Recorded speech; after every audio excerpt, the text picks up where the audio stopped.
नमस्कार. काल एक अत्यंत दुर्दैवी घटना घडली, ती म्हणजे आमची भगिनी मोनाली सुशांत भिसे, तिचे पती माझे सीएसआय म्हणून काम करतात.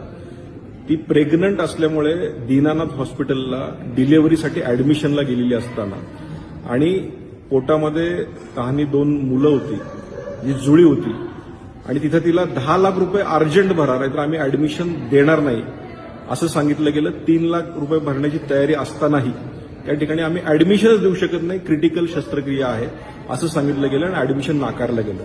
त्यानंतर मंत्रालयातनं फोन गेल्यानंतरही तिथल्या ऍडमिनिस्ट्रेशननी ते झुकारून त्यांना ऍडमिशन दिलं नाही आणि त्या धावपळीत दुसऱ्या हॉस्पिटलमध्ये जावं लागलं. पण त्या दुसऱ्या हॉस्पिटलमध्ये गेल्यानंतर त्या ठिकाणी ट्रीटमेंट मिळाली, त्या ठिकाणी त्यांना 2 जुळ्या मुली झाल्या, पण दुर्दैवी त्या आईचे त्या ठिकाणी मृत्यू झाला.